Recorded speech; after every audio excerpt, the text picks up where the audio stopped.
and I had a conversation with someone today about this. There is a lot of misogynoir inside a lot of these romance books.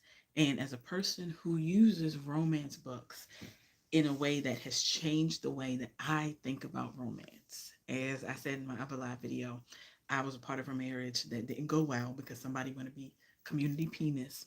And I use romance books to identify with, like, if I was to get out there again, what would I want truly in a partner? And what would that feel like to be loved in a way where that partner sees you, connects with you, is considerate of you, your feelings, all those things.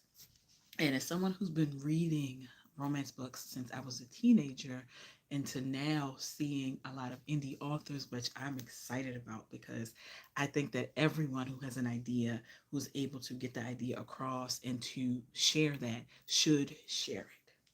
My thing is, and I know this might be an unpopular opinion, and I'm okay with that, right? Is that when I'm reading these books, sometimes I'm like, who is this truly for? So last night I had to DNF, which is not reading the book at all. Like, you stop. Once you get to that point, you DNF it. Um, do not read any further. I was reading, I actually tried to read two books yesterday. I could not get into them because one of them had that misogynoir aspect, that respectability politics aspect of this person is putting women in hierarchies, and they put women in hierarchies. So you have women and then you have females, and they treat females as if they are the scum of the earth. And then women are put on a pedestal until they do something which makes them females. And so I was reading that book. I think I like 10% into the book. I was on like chapter 3. And then I was like, oh, this is not what I thought it was. So let me reverse that and go back because I'm not really into this. The next book I read, I don't even know if I got into like fully into chapter 1. And immediately the main character male was calling women broads. And I was like, do I want to even go in there? Maybe I will go back. I don't know. Sometimes I do go back to books just to figure out, like, okay, is this person going to change? How's this going to be as they grow? Will they grow? I don't know. Or will they just treat that one person who is their I'm about to say fated mate because I'm so into like the paranormal books and the fantasy books. Are they going to treat that mate, that person, with respect, but treat everybody else with like nothing, like they are nothing? And I said that because when I think about these books and how Black women are using these books to, when I'm reading and I'm listening to other Black women, they're using these books to kind of fill in that gap of, what a book boyfriend is. And I was talking to someone today and they were talking about the same thing, how they've been reading books and they've had to stop reading the book because of the actions of the main characters. Because the main characters were wild as fuck. And especially if this is supposed to be a book, right? That you're reading that's a contemporary book. That means it's something that's happening right now. And she was like, and we were having this conversation, and I was like, yeah, if I was in a relationship or if I didn't know this person, right? And I know these are fiction books, but if I didn't know this person and this person happened to see me out, and because they liked me, they did something that goes against anything that you would think of or deem as normal, would I be okay with that? Like, if I am out and this person sees me and is like, oh, I need to get to know this person, and they do some like stalkerish shit, in the books, the girlies are like on social media, like, yes, that's a book boyfriend, that's a book boyfriend. But I'm like, in real life, if someone did this shit, you would be like, let me call my cousins, let me call a popo, let me call 50, let me call somebody because this person is crazy. But in the books, I guess because it's fiction, people are like, no, that's my book boyfriend. But I'm like, that shit don't make no sense to me. Because if someone is like, I want you, and you can't talk to any other men at all, no, not even just talk to any other men, you can't have any other man in your space because that is a reflection of how I am, and that should be also how you are, we would immediately be like, that's abuse. That is abuse. But in the books, it's okay. That's weird to me. That's weird. And I know it's fiction. I know it's fiction. But I think we need to have a real deep conversation of how these books are showing Black women how to love or how to be loved. And a lot of this shit is toxic. Very toxic. And as someone who, like I said, starting these books and using these books to be like, okay, this is what I'm thinking about when it comes to, hey, when it comes to a person loving themselves, a person being able to say, this is what I want in a partner. It's really weird when we have these books that are saying, like, this is what a real partner looks like.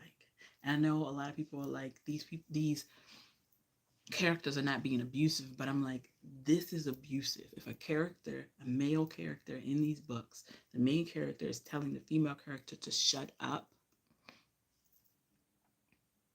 I'm just saying. And the other thing that comes up as well is one of the books that I was reading or trying to read. You have a woman who has everything going for her: car, owns, house, owned, is in school or finishing school or has a degree and is doing the damn thing, business, all that other stuff. And the one thing she says is like, oh, I need to find a man that will lead me. That makes me roll my eyes so bad. It really does. Because if you have everything going for you, plus, you have a community of women, a community who loves you, your family loves you, like you have everything going for you. And the one thing missing is a man. And you feel like your life is not fulfilled because you don't have a man. And this is what a lot of these books are showing. And I've realized, like, I'm like, damn, some of these books are really pushing like respectability politics in the way where they are telling the people who are reading these books, the Black women who are reading these books, like, this is how you should interact. This is how you should be with the men that you're with. And I know you're gonna be like, it might not be that serious, but I think it is. I think it is, because we are seeing more Black women who are reading romance books, who are loving romance books. And I'm seeing more women saying that some of the behavior that is in these books is okay. And I'm like, it's not. It's not okay. Because somebody should not be rolling up on you and yoking you out of a space because they don't want you there. And you're in a space where you are safe, you're with your friends, you're with your girls, and this person just comes and yokes you up. And you're like, that's what I want. I want that man to yoke me up. Like, what is going on, sis? It's weird to me. And it's weird to me because I'd be concerned. I'd be real concerned. But I also understand, like, these are fiction books, but I'm also understanding, like, these are some people's lived experiences. They are. But I also want people to realize, like, some of these authors are practicing misogynoir. And I'm going to do a whole in-depth thing about this. This is Misogynoir Transformed: Black Women's Digital Resistance by Moya Bailey. And I am seeing it, and it is concerning to me. As someone who's been reading for a long time, as someone who started reading romance books when I was in like high school, and now I'm past that, way past that. It's just a little concerning to me because it's so easy. It's really easy to set up and write a book and then put it on Amazon. It's so easy to do that now. And I'm really concerned because, as I said, there are a lot of people who are reading these books and who are taking this information and internalizing it and thinking that it's okay for your partner to act this way. And a lot of times, if you put this shit on threads, because threads is where I'm at most of the time now, and you say like the dating threads, and a person says, this is what happened when I went on a date, or this is what happened when I was talking to somebody, a lot of people would say, mm-hmm, that's a problem. That's a problem. That person is not all the way there. But in our books, in our fiction books, it's okay. And maybe I am reading too much into it. I don't know. I'm going to really process these thoughts and try to get my thoughts, try to make sure that I'm saying this in a better way based on like the books I've read before and putting all the pieces together without saying any authors' names, because I don't think that this should be for one author, but I do think that, especially for my sisters, I want to be open and honest about when I'm reading, how I feel about these books, because these books mean a lot to me. These books mean a lot to the women who read them. I mean, if you know about all of the book fests that are happening and how Black women are selling them out, I think it's important to have these conversations, especially as it pertains to what's happening right now when it comes to femicide, when it comes to how Black women are being treated, talking about like Meg Thee Stallion and things like that. Like, we have to have these conversations about what we're seeing in the books and how they are translating to everyday life. That's all I'm saying. That's all I'm saying. I will do a more in-depth video about this because I think it's important, and I definitely want to hear what you have to say, how you feel, what's your opinion. Don't be trying to, throw blows about how it's not that deep. But I really do want to hear what you have to say about this. All right, have a good night.